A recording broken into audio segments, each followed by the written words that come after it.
Bonsoir à tous, donc nous allons commencer notre conseil municipal du 6 février 2024. Je vais commencer par l'appel.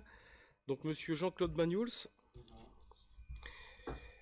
Donc on a monsieur Stéphane Bagnouls qui a donné procuration à madame Joëlle Estella Métois, monsieur Michel Barbet, monsieur Alain Buffet, madame Nathalie Burin qui a donné procuration à madame Nathalie Denis, monsieur Laurent Cartini, madame Camille Caveribert, Nathalie Denis qui va arriver, madame Jennifer Dubec, madame Estella Métois qui va arriver, Marilyn Giraud excusée, monsieur Joël Gugliani, monsieur Manuel Gomez, madame Marjorie Gonzalez, madame Isabelle Lemouet, madame Fabienne Dinossier qui a donné procuration à madame Angélique Sorli, madame Nadira Mzouri qui m'a donné procuration, monsieur Frédéric Nicolo, monsieur Jean-Marie Noguet qui a donné procuration à monsieur Quintot, Marc Petit présent, Myriam Pouillaude, Jean Puginier, monsieur Alain Quintot, madame Marie-France Rofidal, madame Angélique Sorli, monsieur Jean-Louis Venseguera, présent, bonsoir, et monsieur Guy Valzac, et donc madame Joëlle Estella Métois présente. Tout à fait, c'était dit. Et madame Nathalie Denis. On va vous laisser vous installer, allez-y, il n'y a pas de souci. Donc il est 18h33. Nous allons ouvrir la séance et je vais proposer comme secrétaire de séance madame Marie-France Rofidal. Qui est contre? Qui s'abstient? Bah écoutez, je vous remercie à l'unanimité. On va passer à l'approbation donc du procès-verbal de la séance du 19 décembre 2023. Il n'y a pas eu de questions, donc qui est contre? Qui s'abstient? Bah écoutez, je vous remercie. Par rapport au point 1, donc le relevé des décisions du maire, il y a eu la liste des décisions qui vous ont été notifiées, que vous avez reçues, hein, et sur les déclarations d'intention d'aliénés, qui vous a été donc communiquée. Et donc on a une question de madame Joëlle Estella Métois et de madame Denis. Alors, c'est moi qui pose la question aujourd'hui. Comme donc, vous voulez. On est sur... Merde, excusez-moi. On est sur quel point? Le point 1. Le point 1, c'est sur les décisions du maire, c'est ça? Tout à fait. Ok, donc j'avais demandé à ce qu'on nous communique le bail civil qui a été signé avec l'entreprise IDP, la Véronaise, donc sur la zone artisanale. Je vois que je l'ai. Vous l'avez? Voilà. Voilà. Ok, il n'y a pas de souci. Et après, il y a une deuxième question. Oui, la deuxième question concerne le prestataire AMO droit des sols. Je voulais connaître quel était le montant qui a été dépensé en 2023 et le nombre de dossiers traités. Alors sur la somme, on est à 9 532,80 €. Et donc il y a eu 5 dossiers de certificat d'urbanisme, on a eu 13 autorisations de travaux, 12 déclarations préalables, 43 permis de construire, 1 permis d'aménager et 7 prestations offertes. Donc ce qui fait un total de 81 dossiers qui ont été traités, ça revient à peu près à 117 € le dossier. Ok. Voilà, donc je vous propose de prendre acte au niveau des décisions qui ont été prises. Et nous allons passer donc au point numéro 2. Et je vais laisser la parole à monsieur Valzac. Merci, monsieur le maire. Donc le point numéro 2 appelle à une autorisation qui serait à donner à monsieur le maire pour engager donc des liquidités, des dépenses en début 2024, alors que le budget n'a pas été voté. Alors ça demande un petit peu pour mémoire une petite explication, c'est que le budget donc est voté pour le 15 avril 2024. Par contre, il est évident qu'il faut que nous fassions des dépenses avant. Ça se fait partout dans toutes les communes et donc ici, seulement notre directeur général des services veut formaliser, ce qui est tout à fait normal, pour que l'opération faite soit légalisée. Si vous voulez, c'est un petit peu comme si vous démarrez l'année 2024 et qu'à partir du 1er janvier, vous commencez à manger, à dépenser, etc., alors que vous n'aurez le salaire que fin janvier. Là, c'est un peu ce qui se passe. On a le budget qui va être voté le 15 avril, mais seulement il nous faut faire des dépenses avant cette date. Il y a donc un article qui est le L1612-1 qui impose normalement de passer ces opérations en autorisation auprès du conseil municipal. Alors, cet article précise que par rapport aux dépenses qui ont été réalisées en 2023, qui étaient de l'ordre de 1 640 799, il convient de déduire, si on reste sur le même budget, de déduire les sommes de dettes financières, c'est-à-dire d'emprunts, et à partir de là, sur la somme qu'il reste, il est autorisé de dépenser en avance, avant le vote du budget, une somme équivalente à 25% de la dépense qui a eu lieu en totalité en 2023. Donc, sur ces 25%, qui représentent 345 199, avec l'explication que je vous ai donnée il y a quelques instants, nous aurions besoin d'anticiper, donc en termes d'acquisition de véhicules, un véhicule de police municipale pour une somme de 32 000 euros,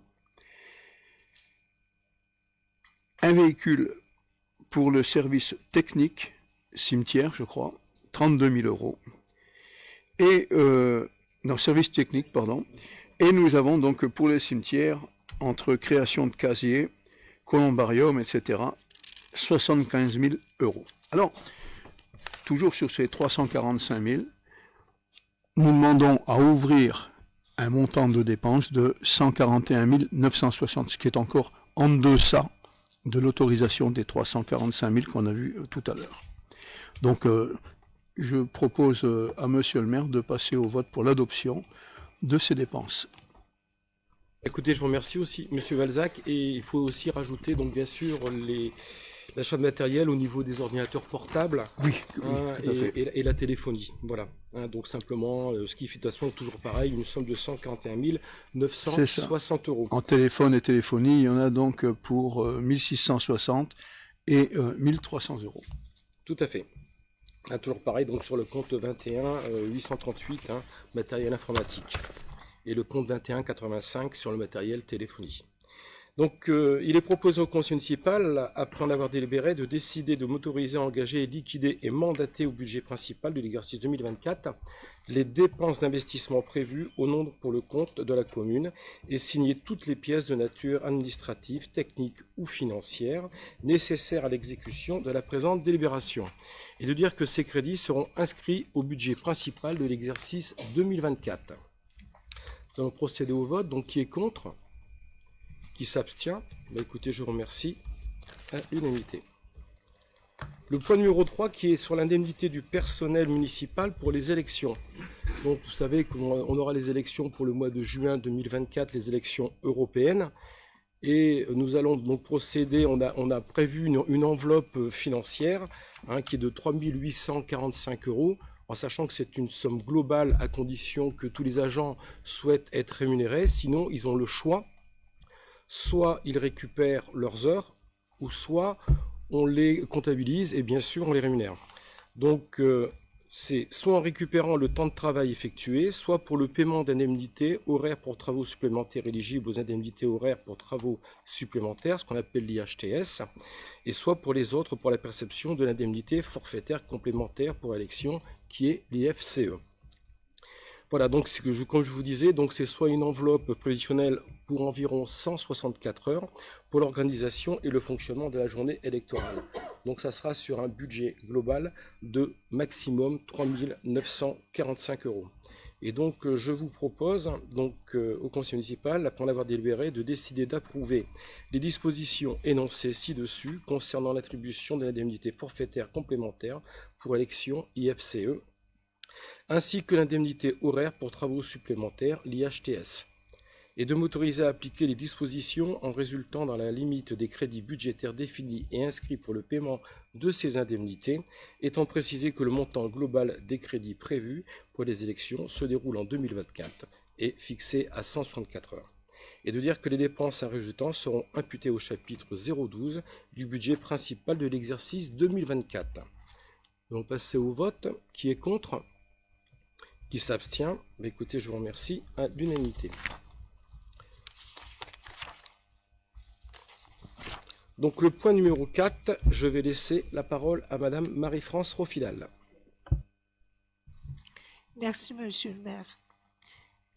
En raison de la situation de trésorerie du Centre communal d'action sociale, à savoir le CCAS, et en considérant du fait que cet établissement doit faire face à des dépenses obligatoires, comme le versement de salaire au personnel de la crèche pour le premier trimestre 2024.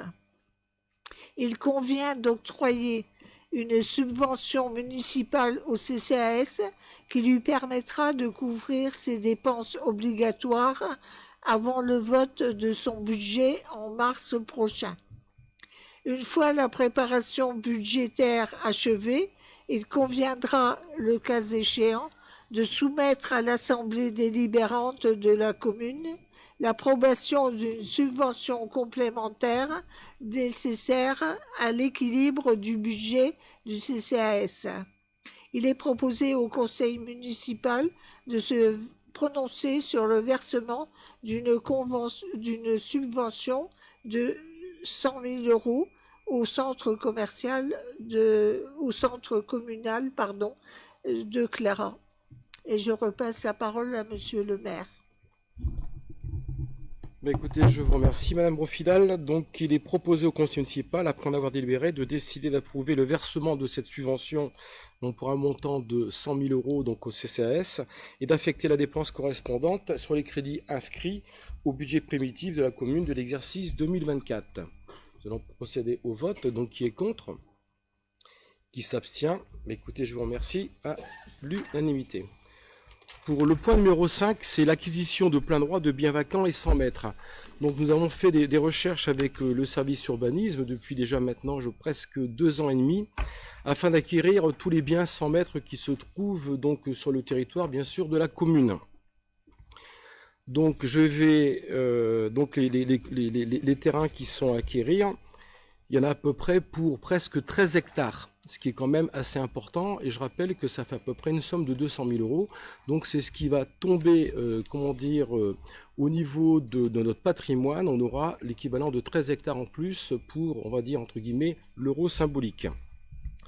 Donc les communes peuvent acquérir de plein droit de biens vacants et 100 mètres. D'après la matrice cadastrale de la commune, les parcelles ci-dessous appartiendraient à monsieur Gennaro Andrea Amatuli, né le 28 juillet 1941 à Conversano en Italie. Je vous donnerai toutes les, de toute façon vous l'avez reçu, toutes les parcelles, mais je le redirai à la fin.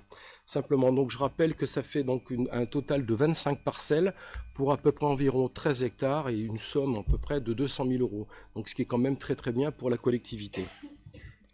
Donc après des recherches auprès du service de la publicité foncière Perpignan, aucun autre titulaire de droit réel immobilier que le dernier propriétaire connu n'a pu être identifié.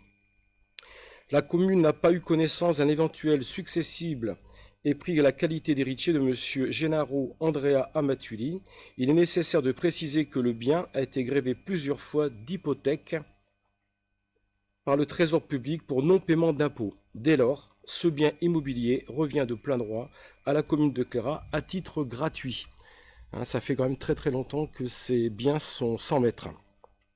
Donc c'est pour ça qu'il est proposé au conseil municipal, après en avoir délibéré, de décider d'exercer ses droits en application des dispositions de l'article 713 du Code civil et du cadre légal et réglementaire applicable en procédant à l'acquisition de plein droit des biens vacants et 100 mètres suivants sur les parcelles cadastrées, lieux-dits et les parettes, donc A 780, 785, 786, 787, 1851, 1852 et 2073. Pour les parcelles de Los Moscatars, donc c'est A 1008, 1011, 1012, 1013, 1017, 1033, 1036, 1037, 1040, 1531, 1532, 1617 et 1858. Et sur les parcelles du Lopilo Sud, AB 125, AC 100 et AX 24. Pour l'OpenEDS Alt, AH 32 et pour le Mazdan Bordas, AX 42. Et de m'autoriser bien sûr à signer tout acte relatif à l'incorporation dans l'actif communal de ces biens vacants et sans maître. Qui est contre? Qui s'abstient? Écoutez, je vous remercie à l'unanimité. Le point numéro 6 qui est l'acquisition de la parcelle cadastrée AY019, lieu-dit El Aspre. Je crois qu'on a une diapositive à mettre ou pas, non? Voilà, il me semble. Hein. Et nous avons reçu une question de Madame Sorli, hors délai, mais comme on va prévu par le règlement intérieur du conseil municipal, toutefois soucieux du respect du débat démocratique, nous allons y répondre sans aucun problème. On vous écoute, Madame Sorli.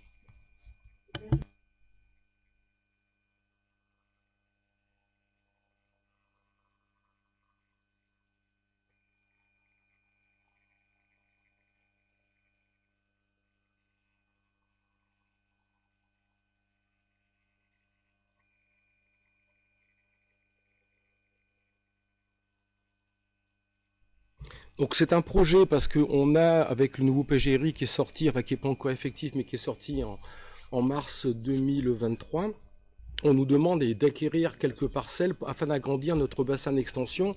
Le bassin d'extension, c'est le fameux lac qui avait été creusé par Farine. C'est pour ça qu'on l'a déboisé, on l'a nettoyé vraiment pour accueillir un maximum d'eau au cas où nous aurions de nouvelles fois une inondation. Et en attendant, bien sûr, ça évite aussi le fait d'acquérir ce type de parcelle qui est quand même située à côté d'une route. Ça nous permet aussi d'éviter la cabanisation. Vous savez que c'est quand même un mal qu'on a sur toutes les collectivités, en tout cas dans les Pyrénées-Orientales et dans d'autres départements. Et on essaie d'acquérir quand c'est possible, quand les parcelles sont susceptibles d'intéresser, on va dire, certaines personnes qui ne sont pas forcément désirables sur notre commune. On préfère faire l'acquisition de ce terrain. Voilà.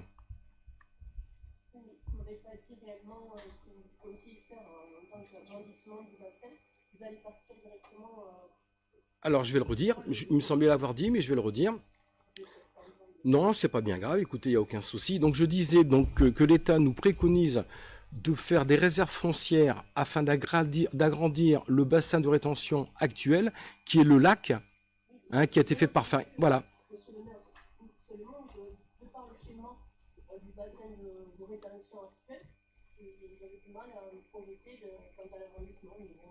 Voilà, et c'est surtout, donc je le redis, le prétexte c'est de récupérer ce foncier pour éviter la cabanisation. C'est surtout, on va dire entre guillemets ça. Donc on essaye d'avoir cette logique d'avoir des terrains qui soient à côté.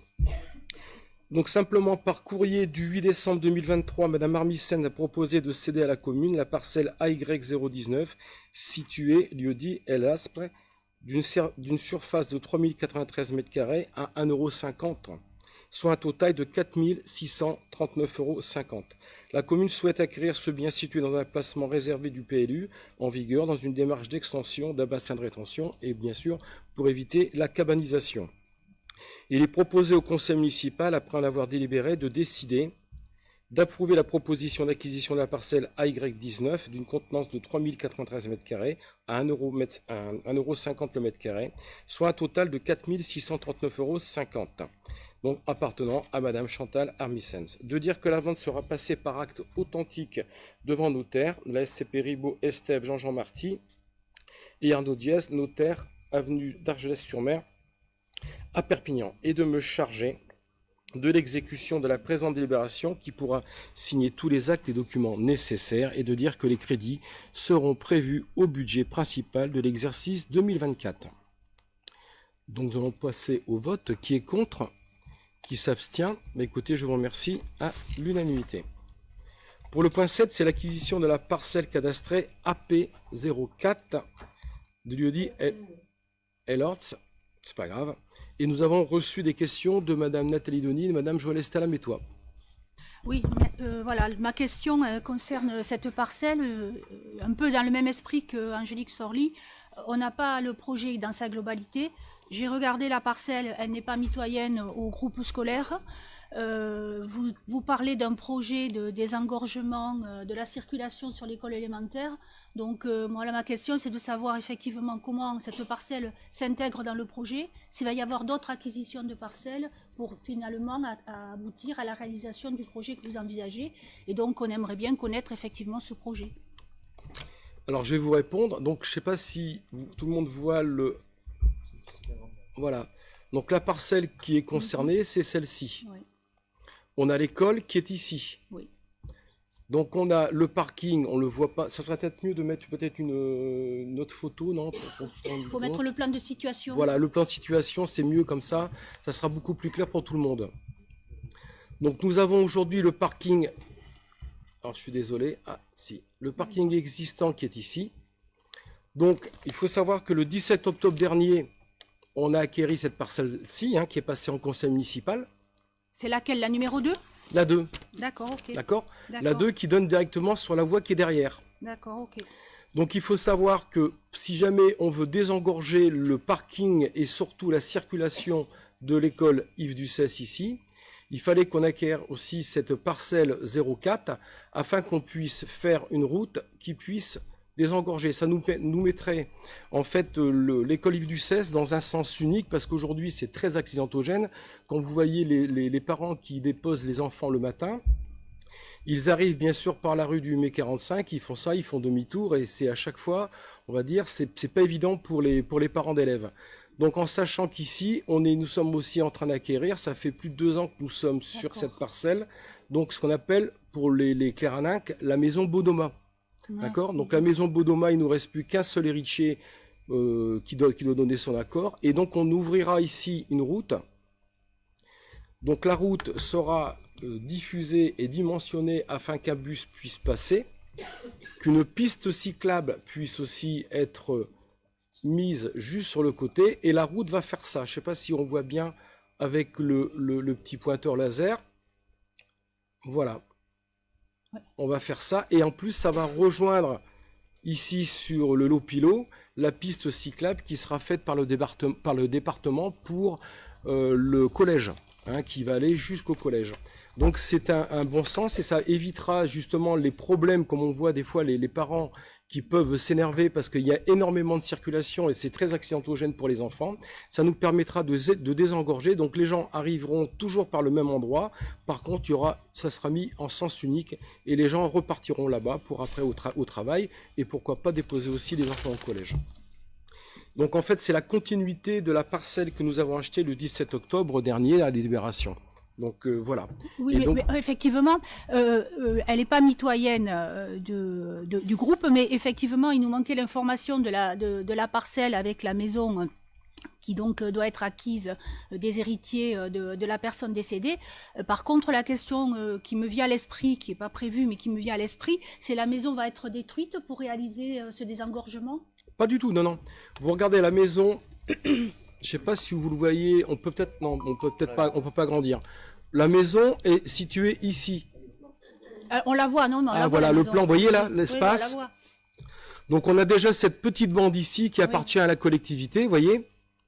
Donc on va simplement élargir, on ne détruit pas la maison, on va simplement élargir la route pour laisser passer un bus. Hein, parce qu'aujourd'hui c'est pareil, à chaque fois que nous avons des voyages scolaires, le bus doit se garer dans la rue du Mai 45 et les enfants doivent aller à pied chercher le bus. Donc là le bus passera par là, il fera ça et après il repartira soit par l'Opilo ou l'autre côté, mais ça va désengorger vraiment ici. La maison, ce n'est vraiment pas prévu qu'on la détruise, donc on va élargir ici.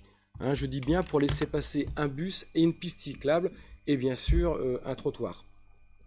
Donc ça va faire à peu près une largeur à peu près de 6 mètres. Ça veut dire qu'on va arriver à peu près, je dis bien à peu près, à ce niveau-ci. En aucun cas, on touche la maison. Et au contraire, c'est un bien immobilier qui est très intéressant parce que le bien, on s'est positionné dessus et le bien va être acheté à peu près pour 285 000 €. Je peux vous dire que pour la collectivité, c'est une très très bonne affaire parce que le terrain fait 2500 mètres carrés. J'ai plus vraiment la mémoire, mais à peu près c'est 2512 mètres carrés, je crois. Mais voilà, 2500 mètres carrés. Et la parcelle numéro 9, là, vous avez prévu de l'acquérir, celle qui fait le triangle là et qui permet l'accès à la maison, elle fait partie de la vente de la maison? Alors ça, j'ai contacté les propriétaires qui sont sur votre droite. Non, Vous la parlez- parcelle, celle-là, là, la parcelle 9, en bas, la toute petite parcelle 9 qui dessert la maison, elle fait partie de la succession? Je vais m'avancer parce que je la vois pas cette parcelle. C'est la 9, oui, c'est ça, oui. Ouais. Oui, mais c'est une parcelle cadastrée, c'est une parcelle privée. La 9, là, en bas. Celle-là, oui, elle fait partie de la succession? Tout à fait. Oui. D'accord, ok. Elle fait partie de la succession, tout ça ici. Ouais. Ah oui, d'accord, oui, déjà. Donc là, on a négocié avec on va négocier avec le propriétaire ici, sinon on fera avec le DUP et on partira comme ça pour rejoindre ici. Pour désenclaver ce groupe scolaire. Et ça nous permettra aussi, actuellement, pour éviter les feux, de pouvoir débroussailler comme il se doit, parce que les propriétaires actuels ne le font pas toujours suffisamment. Et je vous rappelle qu'on a eu un feu accidentel il n'y a pas longtemps. Et voilà, je crois qu'on doit à tout prix assurer. Et ça permettra aux propriétaires qui sont à côté de pouvoir aussi utiliser cette route. Hein. Voilà, et c'était, je vous rappelle que la parcelle AP02 avait été aussi une droit de préemption avec la SAFER.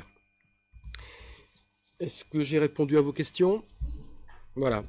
Donc là, je vais vous lire. Donc par un courrier du 16 novembre 2023, mesdames Jeanne Arnaud Porta et Martine Ballard ont proposé de vendre à la commune la parcelle AP04 d'une contenance de 2965 mètres à 1,50 €, soit un montant total de 4447,50 €. L'acquisition de cette parcelle revêt un intérêt pour la commune dans son projet de désengorgement de la sécurisation de la circulation aux abords de l'école élémentaire de Cléra. Il est proposé au conseil municipal, après en avoir délibéré, de décider d'approuver la proposition d'acquisition de la parcelle AP04 d'une contenance de 2965 mètres carrés, 1,50 €, soit un montant de 4447,50 € à mesdames Jeanne Arnaud Porta et madame Martine Ballard. De dire que la vente sera passée au niveau des notaires SCP Ribot, Estève, Jean-Jean Marty, Arnaudez, notaire à Perpignan, et de me charger de l'exécution de la présente délibération qui pourra signer tous les actes et les documents nécessaires, et de dire que les crédits nécessaires à cette acquisition seront prévus au budget principal de l'exercice 2024. Nous allons procéder au vote. Donc qui est contre? Qui s'abstient? Écoutez, je vous remercie à l'unanimité. Passer au point numéro 8 qui est l'acquisition des parcelles cadastrées AD 019, AD 022, AD 024 au lieu-dit La Grande Selva. Et nous avons reçu des questions de Madame Denis et de Madame Estella Métois. Alors, toujours dans le même esprit, quel est le projet? Y aura-t-il d'autres parcelles qui vont être acquises pour justement développer, comme vous l'indiquez, un projet de photovoltaïque? Ça, c'est le premier point. Avez-vous déjà chiffré, s'il y a d'autres acquisitions, le bilan économique de ce projet, savoir effectivement ce que ça va coûter à la collectivité, les acquisitions de parcelles, est-ce que vous pouvez en escompter en termes de projet photovoltaïque? Et le dernier point qui me surprend un peu, qui nous surprend, c'est que cette acquisition s'effectue au prix de 2 € du mètre carré, alors que sur les précédentes délibérations, vous avez réussi à acheter ce qui était bien à 1,50 €. Donc ça aurait été bien qu'également sur ce projet, on soit sur la base d'1,50 €. Ça fait quand même une différence que j'ai chiffrée de plus de 7 000 € si on achète à 2 €. Et il y avait une question aussi de Mme Sorli, on va peut-être... Mais Mme Sorli pose la question en donnant déjà la réponse, donc c'est parfait. Donc un peu dans le même esprit, d'accord, mais en ce qui concerne le prix, je pense que cela... La raison est le fait que ce sont des vignes, et que les vignes c'est toujours un peu plus cher. Par contre, tout à fait, vous avez raison. Dire également là-dessus, qu'est-ce que vous comptez faire, parce que quand même l'arrachage est onéreux. Est-ce que vous avez prévu de partir sur est-ce qu'il y a des primes d'arrachage qui vont vous revenir ou comment ça va se passer après l'achat?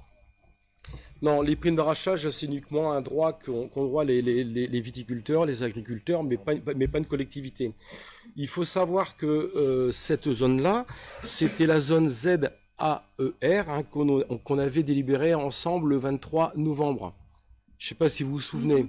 On avait fait 3 zones d'intention. La première zone d'intention qui était au nord de la RD 83. Une fois qu'on a récupéré les biens 100 mètres, vous avez bien compris pourquoi on a mis cette zone d'intention. On a quasiment 10 hectares qui vont être regroupés pour du photovoltaïque. Et il faut savoir qu'aujourd'hui, les sociétés que nous avons, contactées, on n'a pas encore bien sûr tous les résultats parce qu'il faut que chacun réponde, ça commence à être rentable pour une collectivité à partir de 3 hectares. D'accord ? Donc vous comptez les 10 hectares par rapport au terrain qu'on va acquérir, on va dire à l'euro symbolique sur les biens 100 mètres, plus ici, donc là on a déjà 1,5 hectare. Alors, il faut savoir que ici, cette petite parcelle-là vient d'être achetée par une personne qu'on va surveiller, on va dire étroitement, parce qu'on craint de la cabanisation. Voilà, ça nous a échappé avec la SAFER, mais c'est comme ça. On peut pas, des fois on peut avoir des petits loupés. Et pour éviter une extension de cabanisation juste à côté des logements, parce que vous regardez un petit peu sur l'ouest, on a des logements, on a la zone artisanale, et je ne pense pas que les gens soient ravis qu'on ait une extension et qu'on déborde. Juste après, pour vous dire, notre projet, je vais vous le faire comme ça, mais c'est à peu près, hein, vous voyez, je vais essayer d'être, hop, hop, hop, le bassin de rétention nous appartient, d'accord ? Plus des terrains ici qui nous appartiennent déjà au niveau de la collectivité. Donc nous avons à peu près fait un calcul, on va pouvoir faire dans cette zone entre 6 et 8 hectares. Quand on voit que, le photovoltaïque est rentable à partir de 3 hectares, donc vous imaginez bien que 6 voire 8 hectares, effectivement, ça va être rentable au niveau de la collectivité. Donc il faut savoir que le projet a été déposé au niveau de l'État. Donc après, c'est l'État qui décide de la validation ou pas. Mais apparemment, on a déjà aujourd'hui les éléments qui sont ouverts de la part des services de l'État pour nous dire que le lieu, quand même, est propice par rapport à ce type d'installation, puisqu'il ne défigure pas, en fait, l'environnement, puisqu'il est caché par les maisons. Et à part les vignes qu'on vient d'acheter, tous les autres terrains, ça fait déjà, on va dire, je vais dire 30 ans pour ne pas me tromper, qu'il n'y a jamais eu un coup de labour dessus. Donc, effectivement, il faut savoir par contre qu'un projet photovoltaïque, ça prend énormément de temps. Logiquement, l'État aujourd'hui va accélérer le process pour dire qu'on puisse effectivement, pour dire que les collectivités puissent faire de la production photovoltaïque. Simplement pour vous mettre un petit peu en comparaison, on a un projet photovoltaïque qui va se faire à Saint-Hippolyte et je crois que ça va faire 4 ans ou 5 ans qu'ils sont dessus pour attendre les autorisations. Donc ça prend toujours du temps, mais on prépare l'avenir parce qu'aujourd'hui, donc les leviers, pour augmenter les recettes d'une collectivité sont donc plus en plus au minima, et ça va permettre à la collectivité de Cléra d'ici quelques temps d'avoir effectivement des rentrées d'argent. Et je peux vous dire que sur à peu près 3 hectares, donc comme ça je vais répondre aussi à Madame Estelle Amétois, on va dire à peu près que ça fait à peu près une rentabilité de 50 000 à 60 000 euros. Quand on est à 5 hectares, on est à peu près à 100 000 euros. Je vous le dis à peu près, hein. Ce sont les chiffres d'aujourd'hui. Donc aujourd'hui, il faut savoir que la production photovoltaïque, c'est véritablement l'énergie et l'avenir de demain. Et ça nous permettra d'augmenter nos recettes au niveau de la collectivité. Et croyez-moi que nous avons grandement besoin. Est-ce que j'ai répondu à vos questions ? Donc... Ah non, mais avant de voter, on va d'abord relire un petit peu la délibération. Donc, par un courrier du 20 novembre 2023, M. Pierre Villers a proposé de vendre à la commune les parcelles AD19, AD22, AD24 d'une contenance de 14 556 m² au prix de 29 000 euros. Donc je rappelle, c'est 2 euros parce que c'est de la vigne et la vigne ça coûte plus cher. Voilà, l'acquisition de cette parcelle revêt un intérêt pour la commune pour réaliser une réserve foncière pour des projets photovoltaïques. Il est proposé, au conseil municipal, après en avoir délibéré, de décider d'approuver la proposition d'acquisition des parcelles cadastrées AD 19, 22 et 24 du contenance de 14 556 m² au prix de 29 000 € à monsieur Pierre Villers. Et de dire que la vente sera passée par acte authentique devant notaire à la SCP Ribaud Estève, Jean Marty et Arnaud Diès, notaire à Perpignan. Et de me charger de l'exécution de la présente délibération qui pourra signer tous les actes et documents nécessaires et de dire que les crédits, bien sûr, seront prévus au budget principal de l'exercice 2024. Nous allons procéder au vote. Donc, qui est contre? Qui s'abstient? Ben, écoutez, je vous remercie à l'unanimité. Nous allons procéder maintenant au point numéro 9, qui est l'approbation de la charte des municipalités catalanes sans frontières. Pour ceux qui ont suivi un peu les actualités, je me suis rendu il n'y a pas longtemps donc à Saint-Cyprien lors d'une rencontre avec avec beaucoup de villes transfrontalières et la journée s'est vraiment très très bien passée. Et on a eu l'idée, je l'ai proposé bien sûr à l'équipe majoritaire et je vous la propose aujourd'hui de signer une charte et je vais vous lire la charte. Donc par l'adoption de la charte des municipalités catalanes sans frontières, la commune s'engage. Premier point, à participer au projet des municipalités sans frontières destiné à renforcer les liens entre la Catalogne Nord et du Sud. De désigner une personne chargée de développer des échanges Nord-Sud, mais aussi de favoriser leur continuité en cas de changement d'équipe municipale. Le troisième point, participer aux rencontres sans frontières qui ont pour objectif de rendre visibles et de généraliser les liens entre communes catalanes. Le quatrième point, inviter régulièrement des élus de municipalités amies et les faire intervenir lors des célébrations officielles. Le cinquième point, organiser des sorties pour que les habitants participent aux fêtes de ces communes et créent des liens. Le sixième point, aider les enseignants, les sportifs, les commerçants et les associations à renforcer les liens avec leurs homologues. Le septième point, programmer des artistes venant de l'autre côté de la frontière à condition qu'il y ait bien sûr réciprocité et que le catalan soit présent dans leur création.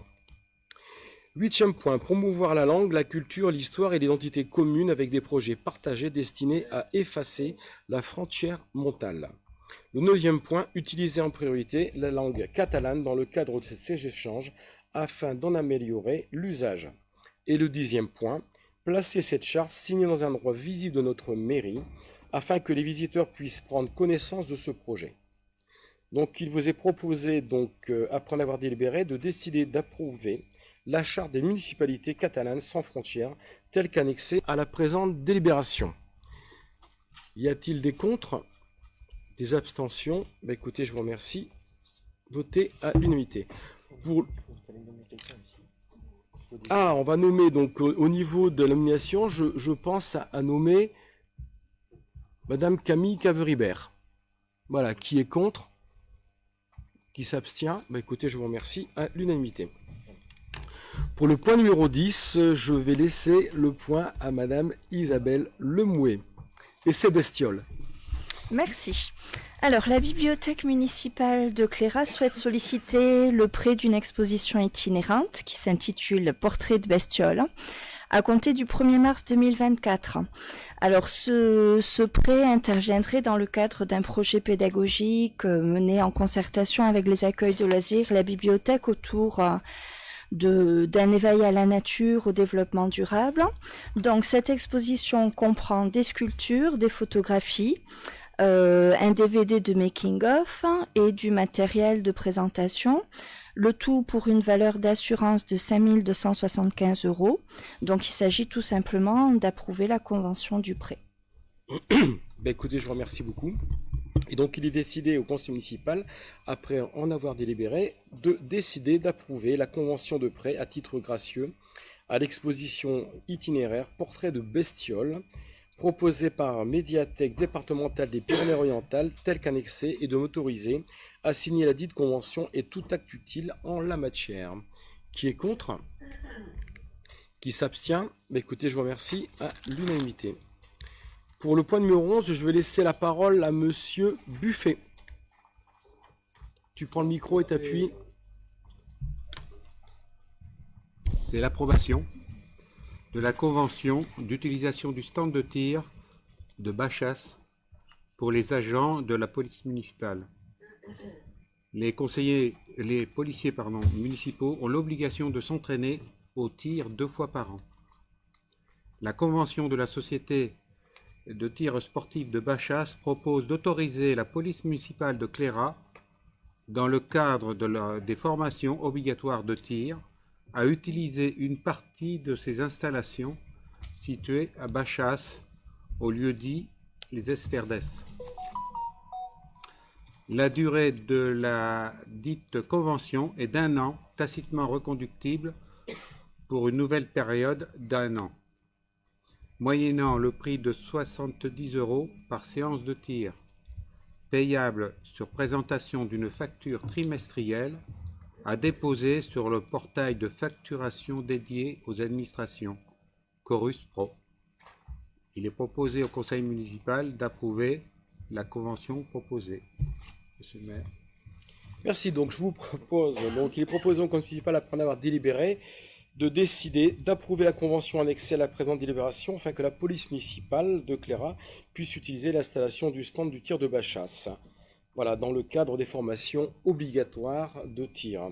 De m'autoriser donc à signer la dite convention et tout acte utile en la matière, et de dire que les crédits nécessaires seront prévus au budget principal de l'exercice 2024. Nous allons procéder au vote. Donc, qui est contre? Qui s'abstient? Écoutez, je vous remercie à l'unanimité. Pour le point numéro 12, c'est la mise en œuvre du télétravail au sein des services municipaux. Et nous avons reçu les questions donc, de Madame Denis, de Madame Joëlle Estelle Métois et de Madame Sorli. Alors, nos questions concernent la mise en œuvre du télétravail. Aujourd'hui, y a-t-il un personnel spécifique qui est visé par cette mesure? Est-ce que vous avez déjà reçu des demandes de personnes intéressées par le télétravail? Le budget qui va être alloué pour équiper le personnel. Alors, j'ai vu qu'effectivement, dans la délibération 2, vous aviez prévu de l'achat de matériel informatique. Est-ce celui-ci? Et ma dernière question concerne plutôt l'exécution en elle-même du télétravail. Comment vous allez effectuer le contrôle présentiel des agents à leur domicile? Comment vous allez assurer la confidentialité des données s'ils travaillent sur des données sensibles? On va écouter les questions de Madame Sorli et je ferai une réponse commune. Eh bien, vous envisagez dans la mise en place du télétravail au sein des services municipaux. Donc, est-il possible d'en connaître les raisons? De quel service est-il question? Et quel en sera le coût supporté par la municipalité? D'accord. Donc, au niveau de la libération, vous avez vu que vous aviez déjà les réponses, hein, mais je vais le redire. Donc, je vais faire une réponse commune pour les deux.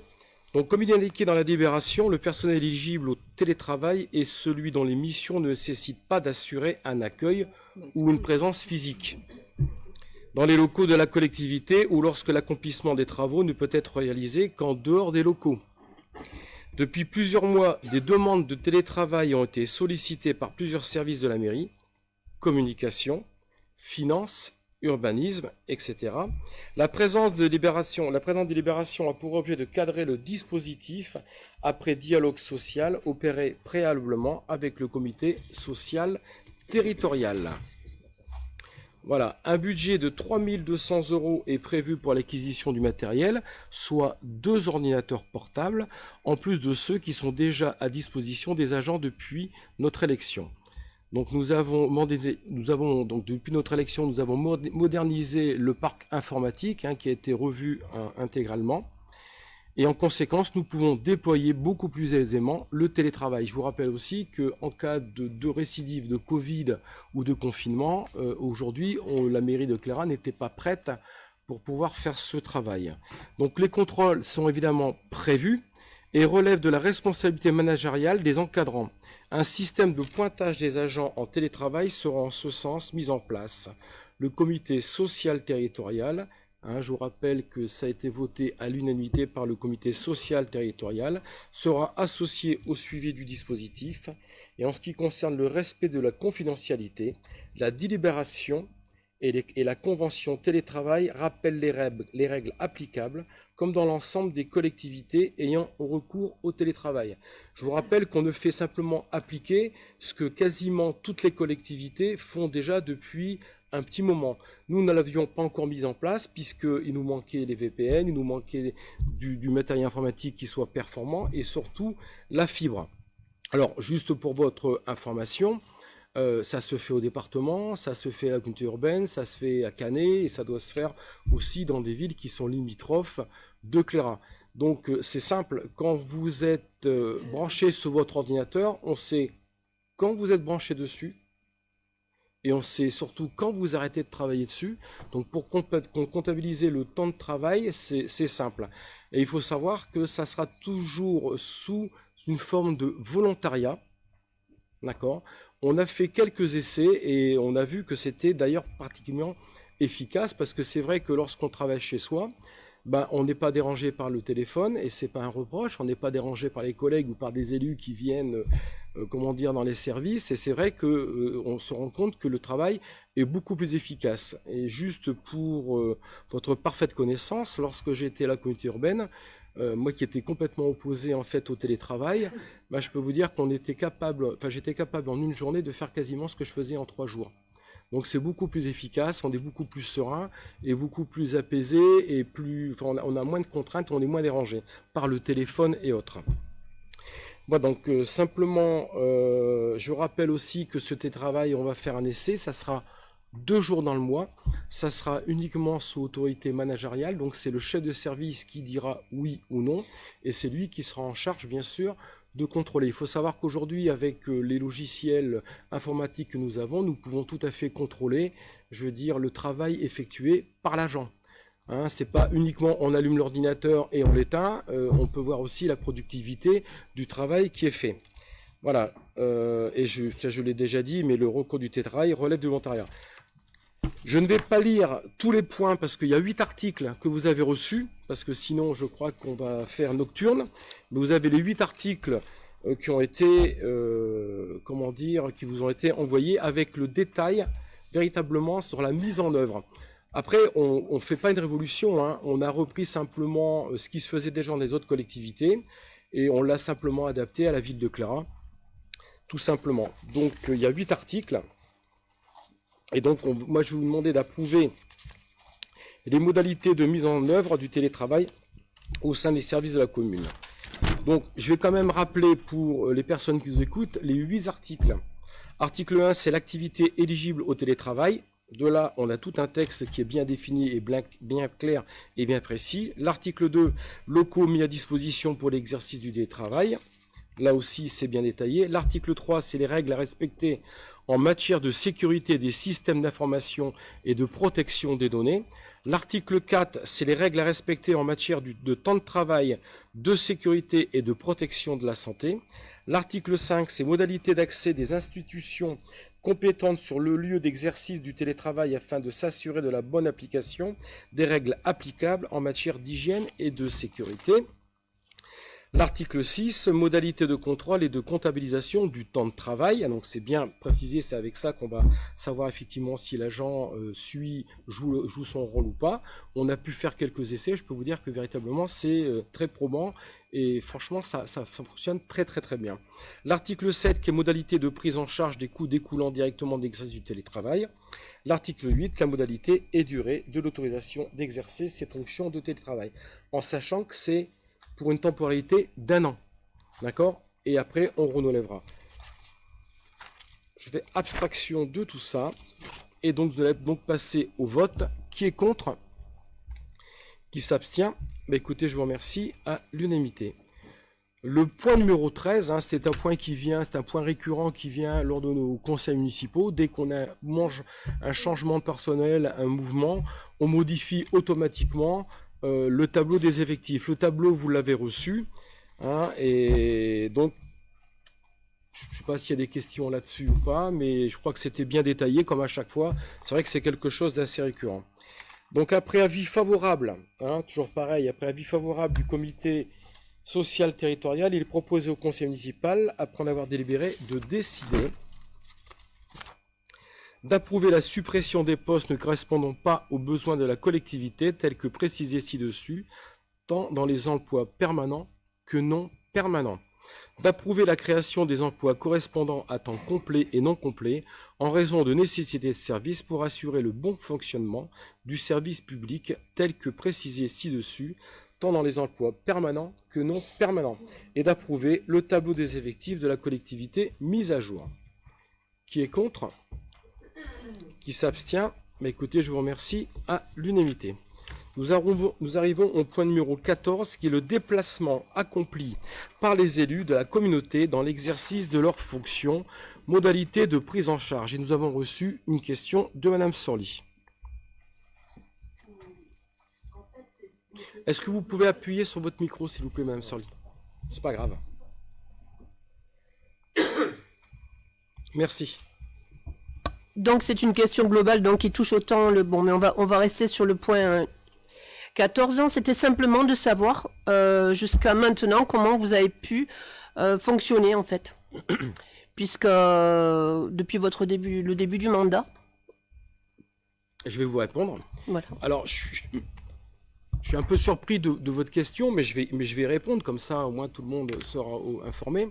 Je vous rappelle qu'il y a eu 2 délibérations qui ont été prises de l'ancienne mandature, dont vous faisiez partie. C'est celle du 25 septembre 2015 et celle du 28 avril 2016.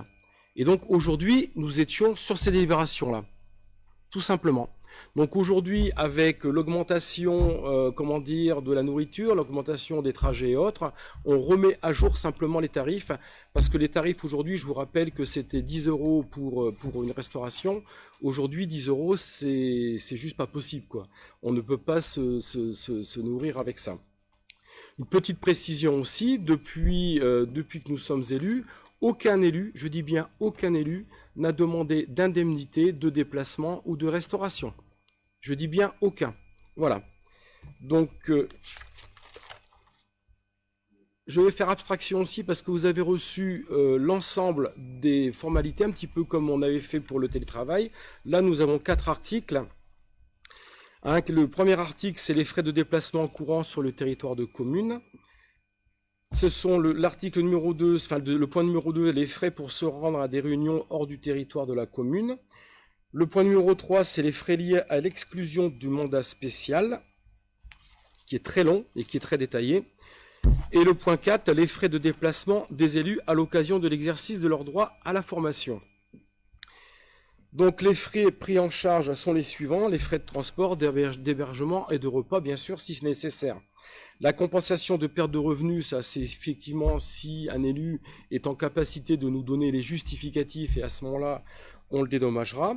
Et il est proposé au conseil municipal, après en avoir délibéré, d'approuver tel que décrit ci-dessous pour la durée du mandat, je dis bien pour la durée du mandat, les modalités de prise en charge et de remboursement des frais de déplacement applicables aux élus qui se rendent à des réunions dans des instances ou organismes au cours desquels ils représentent la commune, qualité lorsque la réunion a lieu hors de son territoire, et aux élus dans le cadre des mandats spéciaux sur présentation des pièces, bien sûr, justificatives, et aux élus à l'occasion de l'exercice de leur droit à la formation.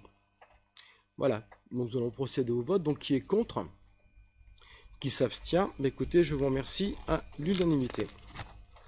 Le point numéro 15, qui est les conditions et modalités de règlement des frais de déplacement du personnel communal. Mais votre question, Madame Sorli, elle comportait bien sûr le point 14 et le 15. Donc là, les réponses, je vous les ai données. Donc c'est toujours pareil, on était sur les deux anciennes délibérations de 2015 et de 2016.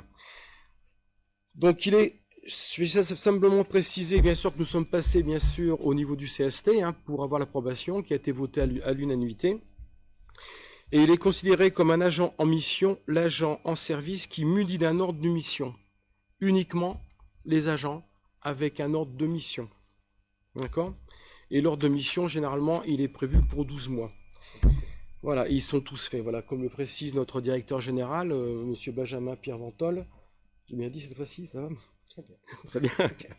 Donc voilà, donc tous les ordres de mission sont faits. Et si jamais on a un ordre de mission exceptionnel, je ne sais pas, admettons, les agents techniques ou municipaux doivent aller chercher les bestioles, aller les récupérer au département, par exemple. C'est un exemple, Madame Le Ouéa, Isabelle, c'est un exemple. Voilà, et donc là, on fait un ordre de mission qui est spécifique par rapport à l'agent. D'accord? Ou si jamais on doit aller chercher autre chose hors département, toujours pareil, après on fait un ordre de mission qui est spécifique. Donc là, il est ainsi proposé de se prononcer sur les points que vous avez reçus, donc qui est la définition de la notion de la commune, les déplacements pour les besoins de service, la liste des fonctions dites itinérantes et le taux de l'indemnité afférente à ces fonctions, les taux de remboursement des frais de repas et d'hébergement, les taux de remboursement de l'indemnité de stage et les frais de déplacement liés à un concours ou un examen professionnel. Par contre, la collectivité remboursera un concours ou un examen par an. Si l'agent en fait 2 ou 3, tant pis, ça sera à sa charge. Mais au moins comme ça, le cadre est mis et il n'y aura pas, voilà, il n'y avait pas de cadre et comme ça, il n'y aura pas de débordement. Je passe tous ces lignes-là parce que vous les avez tous reçues. Et donc, il est proposé de retenir ce principe étant précisé que en toute autre hypothèse, un même agent bénéficiera de la prise en charge d'une seule opération, donc je le répète, concours examen par année civile. Donc il est proposé au conseil municipal après en avoir délibéré, de décider d'approuver les conditions et modalités de règlement des frais de déplacement du personnel communal tels que proposés ci-dessus, de préciser que les crédits suffisants seront prévus au budget principal de l'exercice 2024 et au budget suivant, et de m'autoriser ou mon représentant à signer tous les documents relatifs à ce dossier ainsi qu'en assurer l'exécution. Nous allons procéder au vote. Qui est contre? Qui s'abstient? Écoutez, je vous remercie à l'unanimité. Passez. Point 16. Donc, monsieur Jean Puginier sort. On va attendre qu'il est sorti. Et je vais. Voilà, on le note. 19h27. Madame Nathalie Denis s'excuse, mais a dû s'absenter. Elle nous avait prévenu qu'elle devait quitter pour des raisons personnelles, donc le conseil municipal à 19h20. Et le point numéro 16, on va laisser la parole à monsieur Venseguera. Merci, monsieur le maire. Donc le point 16, c'est l'approbation de la convention avec l'association Restauration Vieille Pierre pour l'exercice 2024. La commune de Cléras souhaite renouveler son partenariat avec l'association d'insertion et restauration Vieille Pierre pour la réhabilitation et la restauration des bâtiments anciens. En ce sens, une convention annuelle est rédigée. Pour 2024, la convention est proposée moyennant le montant de 82 500 €, c'est-à-dire 11 000 heures à 7,50 € de l'heure. Payable sur présentation d'une facture trimestrielle à déposer sur le portail de facturation dédié aux administrations Chorus Pro. Il est proposé au conseil municipal de se prononcer sur cette convention. Je vous rends la parole, monsieur le maire. Merci beaucoup, Jean-Louis. Et il est proposé au conseil municipal, après en avoir délibéré, de décider d'approuver la convention avec l'association Restauration Vieille Pierre pour un montant de 82 500 € pour l'exercice 2024, tel qu'annexé à la présente délibération. De m'autoriser à signer la dite convention et tout acte utile en la matière, de dire que les crédits nécessaires seront prévus au budget principal de l'exercice 2024. Nous allons procéder au vote. Donc, qui est contre? Qui s'abstient? Écoutez, je vous remercie à l'unanimité. Le point numéro 17, je vais laisser la parole à monsieur Val... Oh, Jean! Est-ce qu'on peut demander à monsieur Puginier de regagner le conseil municipal?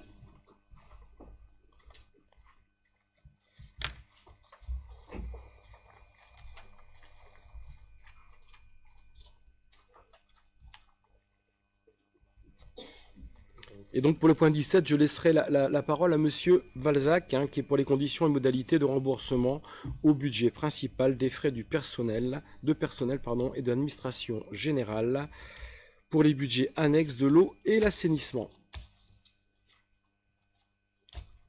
Monsieur Valzac, c'est à vous. Merci. Ce point a été compris par tout le monde, il n'a appelé aucune question.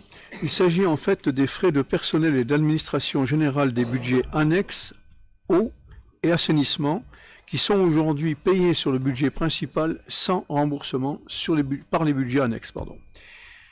Dans le cadre de la démarche de sincérité budgétaire engagée par la collectivité, Monsieur le maire souhaite que les budgets annexes de l'eau et de l'assainissement supportent l'ensemble des charges afférentes à la gestion des compétences exercées. En ce sens, il est proposé le remboursement des frais entre le budget principal et les budgets annexes eau et assainissement, comme suit pour l'exercice 2024. En fait, comme nous préparons le budget 2024, Monsieur le directeur général donc a voulu être très précis dans le domaine et a dit bon, vous avez un budget eau et assainissement, mais quand même il y a des personnes, il y a du personnel technique, il y a des coûts administratifs et des charges de structure qui incombent également à ces deux budgets et qui n'apparaissent à nulle part. Donc il a voulu rétablir les choses en attribuant à ces budgets, qui n'est qu'un jeu d'écriture en fait, en attribuant à ces budgets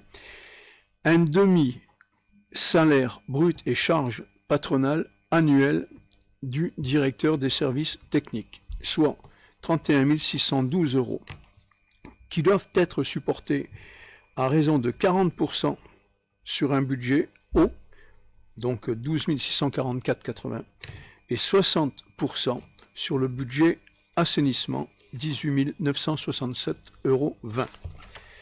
Le coût administratif, qui a été établi à un forfait de 8 000 €, c'est donc comptabilité, relations, ressources humaines, commandes publiques, etc., doit être supporté à 50% par le budget eau et par le budget assainissement. Donc 4 000 € de part et d'autre. Les charges de structure, effectivement, donc ces deux services, eau et assainissement, ont besoin également de fournitures administratives, maintenance logicielle, carburant, etc. Donc il a été établi un forfait annuel de l'ordre de 2 000 €, réparti à 1 000 € pour le budget eau, 1 000 € pour le budget assainissement. Alors, le mouvement total de remboursement s'élève donc à 41 612 € et se concrétisera dans le budget principal et les budgets annexes, eau et assainissement, par l'émission de mandats et de titres aux comptes qui vous sont donnés là, donc compte comptable 70 841 qui sont touchés, impactés donc, et le compte 6215. En fait, donc, le budget principal va être diminué de la somme de 41 612 répartie entre le budget assainissement et le budget eau. Je propose donc à Monsieur le maire de faire approuver ces écritures. Écoutez, je vous remercie beaucoup, Monsieur Balzac. Donc, simplement, c'est une mouvance entre la M57 et M49, entre le mandat budget de l'eau et le budget de la commune. Donc, il est proposé au conseil municipal, après en avoir délibéré, de décider d'approuver le remboursement des frais entre le budget principal et les budgets annexes de l'eau et de l'assainissement, tel qu'exposé ci-dessus, à intervenir dès l'exercice 2024. Et de dire que les dépenses et recettes correspondantes seront prévues au budget principal et au budget annexe de l'eau et de l'assainissement de l'exercice 2024. Nous allons procéder au vote. Donc, qui est contre? Qui s'abstient? Écoutez, je vous remercie à l'unanimité. Pour le point 18, je vais redonner la parole à Monsieur Balzac. Merci, Monsieur le maire. Donc, de la même manière, concernant le CCAS, les frais de personnel afférents à l'administration générale du CCAS sont supportés aujourd'hui sur le budget principal, sans remboursement par le budget du CCAS. Dans le cadre de la démarche de sincérité budgétaire engagée par la collectivité, Monsieur le maire souhaite que le budget supporte les charges afférentes à la gestion administrative de l'établissement. En ce sens, il est proposé le remboursement des frais entre le budget principal et le budget CCAS comme suit, pour l'exercice bien sûr 2024. Coût du service administratif, assemblée délibérante, élaboration du suivi de budget, ressources humaines, commandes publiques, etc. Il convient de rembourser un tiers du salaire de l'agent en charge du suivi de l'Assemblée et de la coordination administrative, soit 13 192 €. Et de la même manière, ce service CCAS utilisent des fournitures administratives, maintenance, logiciels, etc. Ces charges de structure, donc, sont à supporter par un forfait, pour un forfait d'un montant annuel de 1 000 euros. Le remboursement des frais dans le montant total donc s'élève à 14 192, c'est-à-dire 13 192 et les 1 000 euros, se concrétisera dans le budget principal et le budget CCRS par l'émission de mandats et de titres au compte suivant. Donc nous passons d'un compte 70 841 au compte 6 211.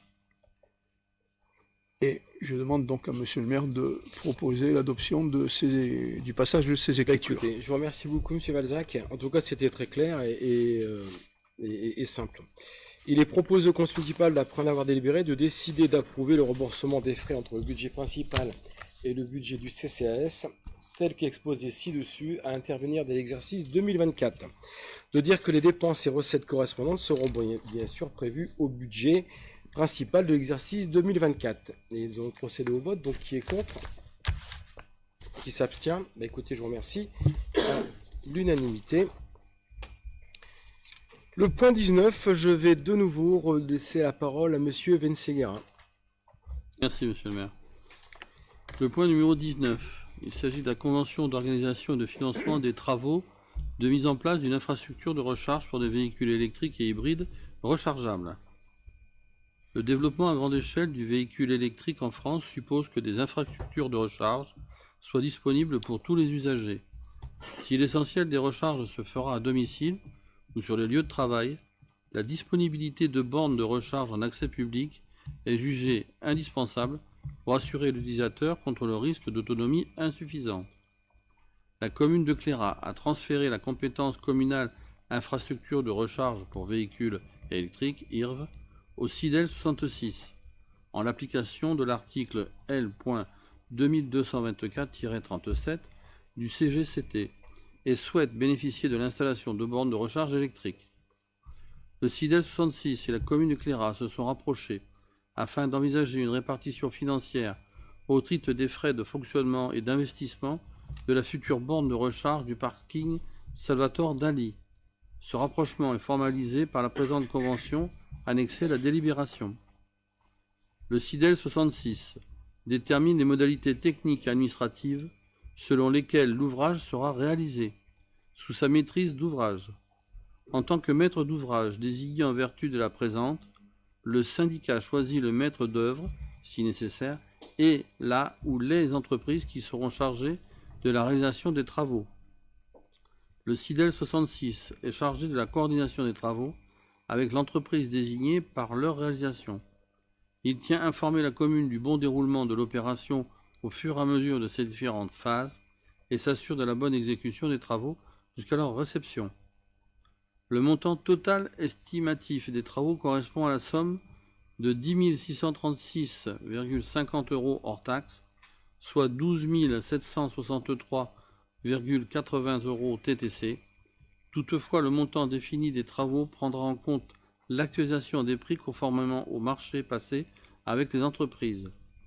Le plan de financement de l'opération est le suivant. Donc vous avez un tableau derrière. Voilà. Donc ce qui est intéressant, c'est que la participation à la charge de la commune sera de 6 036,50 hors taxe.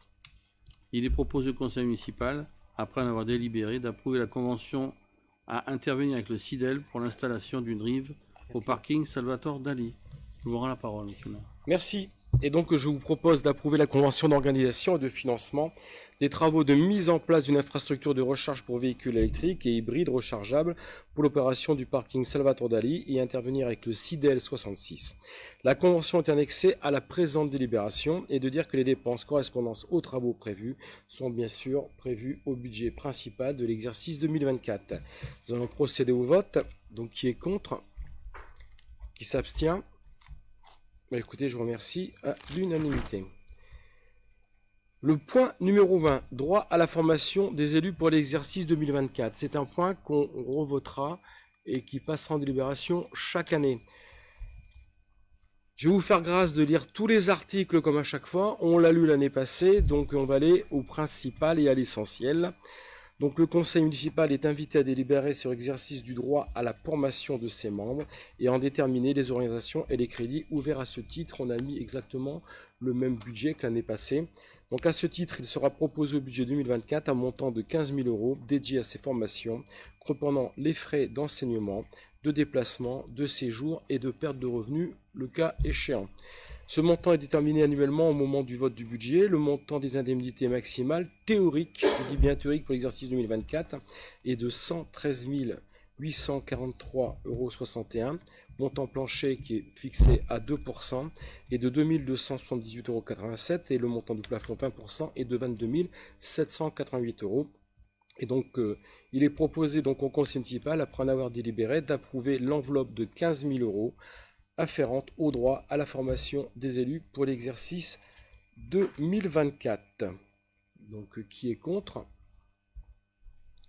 Qui s'abstient? Écoutez, je vous remercie à l'unanimité et je vous souhaite une bonne soirée. Je lève la séance, il est 19h41. Bonne soirée.